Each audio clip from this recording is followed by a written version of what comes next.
Good afternoon, Bayview Mackinac Race fans. I'm Dobbs Davis with ORC and Seahorse magazine, here to start a series of race analysis videos that I think you'll find enjoyable, help the spectators, those of you out there who can't be on the race, follow your friends and loved ones on how they're doing out on the race course, why they are where they are, and what's happening.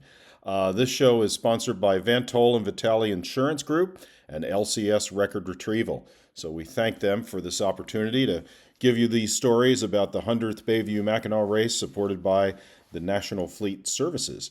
So with that, I'm going to give you a preview. Today is Friday. Tomorrow is race day start, Saturday. We're going to open up by looking at what we are going to use for these shows, which is the YB tracker as a backdrop. This is a clever system that shows positions of the boats and lots of other cool information. This is accessible from the Bayview Mac website. If you go to the tracking page, you'll find that.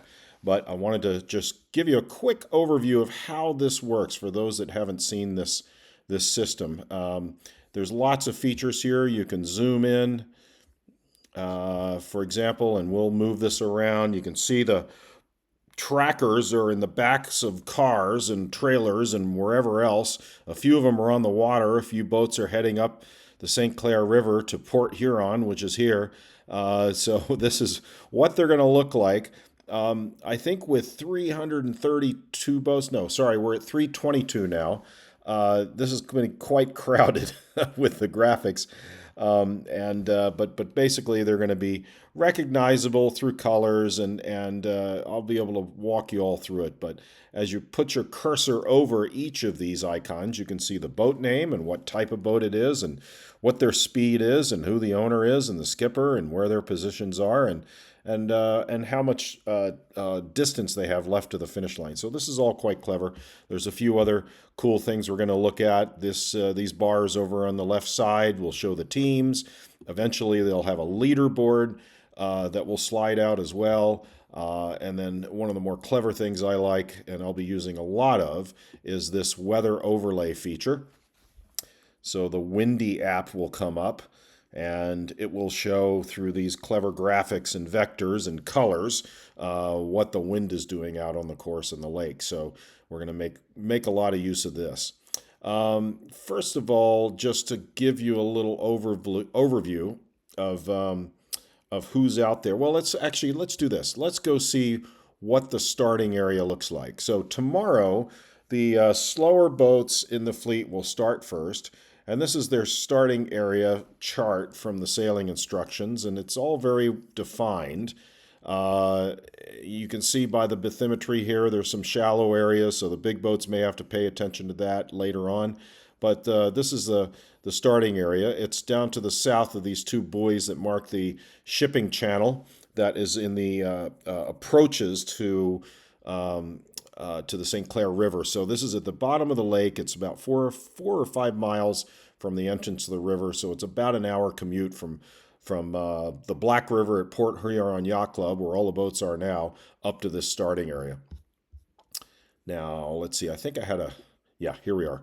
This is a nautical chart, as you can see, showing the this part of the Michigan state, and down here is where these buoys are. If you can see this is where the starting area will be, and the fleet, once they start, will be heading north, going up and around the Thumb, across Saginaw Bay, and up around the top of the state, and out toward the finish line, south of Beau Blanc Island and toward Mackinac Island. I'll go through that in great detail as we get further into this with our upcoming shows. But this gives you an overview. This is Port Huron here. The Blue Water Bridge over to Canada is at there, and as I said, it's about a 4.5, 5 mile commute. So with the current going into the river and a little bit of time against that current, teams are probably budgeting about an hour commute. The first start is at, I believe, 11:30. So I plan to do a show, the next show, sometime after that, after the boats get started, just to show everybody lining up and some progress up on the lake. So this gives you an overview. One thing I wanted to point out is, if I can blow this up a bit, oops, sorry, we're going to go to back to this guy, is the is how the sorry, I'm a little lost here. Bear with me. Here we are. Um, Go back to this. So here um, if I want to, here we are. So the these symbols here are, guess what? Rocks. So it'll be favored from everybody that I talked to today because of the light air, because of current that actually will funnel down. Remember, the lake here is higher than Lake St. Clair, and that water then travels by gravitational force down this river. So there's current that funnels in here and goes down here. Now, so that current will be more pronounced down toward the bottom of the lake, probably just south of the start area. However, I've been told, yeah, we got to watch out for that in light air, even in the start area. And all the locals that I talk to in Port Huron say the first part of this leg, you hug the shoreline, and that's to get out of the current. There's other reasons too that we'll discuss later, but this gives you an idea. And in so doing, they actually got to be careful. The shallow draft vessels that get in close enough, and these numbers, by the way, are soundings in feet. So you can see it gets quite shallow if you get too close, and there's a few rocks and submerged, what is that, submerged cribs. There's some things to avoid. So that'll be a challenge for at least in the initial part of the race and maybe later on as they get close to shore. The next topic is who is racing? Who do we have out here? If you go to the scratch sheet on the website, these are all the teams, and they're broken up into classes, and there's actually three divisions. There's Division, where are we? Division 2, Division 1. Division 1 is arguably the faster boats. So the Class A, for example, will be boats that are going to be vying for first to finish honors. These are the fastest boat in the fleet. They'll be starting last. And then Division 2 are boats that are a little less racy, let's call it, more cruising features, and there's some classes in here, the CNC 35 Mark 1s, for example. But what about boats that are all different? You can see here, for example, Santana 35, CNC 35 Mark 1s. They all have the same ratings, meaning they're all sailing boat for trophies to be awarded in this class. However, when you got dissimilar boats, they actually have ratings that reflect their speed, and their rating is a kind of an indirect measure of their boat speed on the course. Now, what does that mean? Well, the ORC system has a way of taking the measurements of the boat, measurements of the sails, measurements of the rig, the weight of the crew, and using science calculates a speed potential of the boat through a variety of wind speeds and wind angles.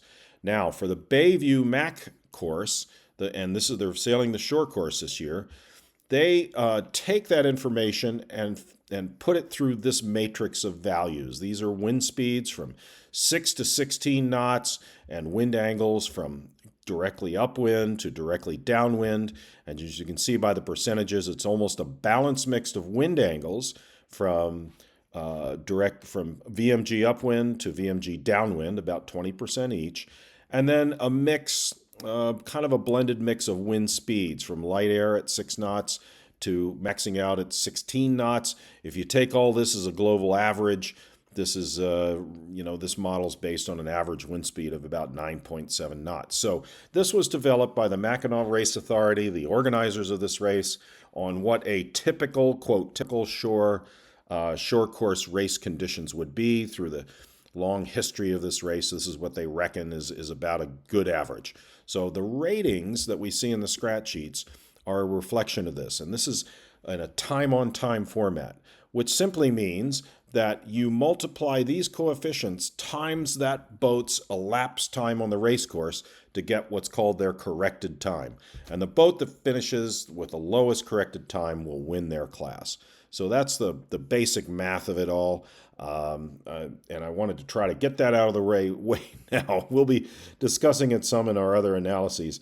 But let me go back to the tracker, go back to the wind, talk a little bit about what's going to happen. The scale of the colorations gives you a rough idea of the wind speed.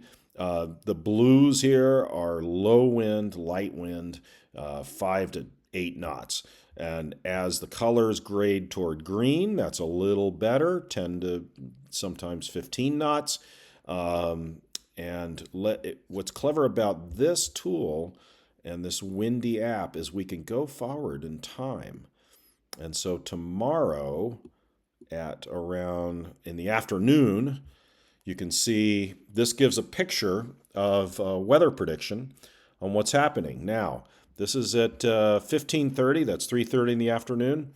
Still light at the bottom of the lake. So the first boats to get off are going to have a tough time initially, but they're going to get up the lake. And once they get up here, they're going to get a little bit more breeze. And what's nice to see is that it's offshore. It's reaching, and for the further north they go, and the later in the day, I think this wind speed increases, so that by Sunday morning, 3:30 in the morning, the wind out of here is still pretty good through the night. So we'll see. But look at this thing. This thing looks like a big hole here. So at Alpena, that could be trouble for Saturday night for everybody. Big boats, slow boats, fast boats. They could go slamming into that hole. I predict the slower boats won't be able to get to that on Saturday night. I think that's going to be a Sunday morning feature for them. And then if we look even further forward in time, this hole doesn't look good. Sorry, 24 July. That's far. Everybody's going to be at the island by then. Let's go to 21. So that's in the evening. Let's go to that. It just doesn't look good into Monday. That's the 22nd. So yeah, this might be one where if we believe this. Now these weather models, as everyone knows, are based on theory and I mean, even look at this one. They've got a 6:30 in the morning on Sunday. According to this, we could actually see a reversal in the breeze and have the breeze come out of the east. So I'd say these models are not very consistent, and they're showing quite a big variation on what's happening. The finish area is up here, and then even as you get in close to here, everybody I talk to says, yeah, it's best thing to do is try to hug the shore, because that's where if things go south with the wind speed, that's the place to be. And then also because this is a 1925 course, transiting through this channel between the mainland and Beau Blanc Island is, let me just zoom in on that. That may have its own special challenges. Normally this course and this race goes up around the north side of this island. This year, everybody's going around this side. So that's what lies ahead. It's going to be really interesting, and I'm personally excited about this. I think this is a great race. There's going to be a lot of great sailors out there. There's those that are coming off the Chicago race last week, and they're going to be fired up, and others that have been doing these races for years and years. So we'll see how they put all this to the test. But for now, I'll sign off, and that's our preview show for today, Friday, the 19th of July, and I'll have another show for you about mid-morning tomorrow after we get some boats out on the race course. So for now, I'm going to sign off. I'm Dobbs Davis, and please tune in with us tomorrow on this ORC YouTube channel. Thanks very much.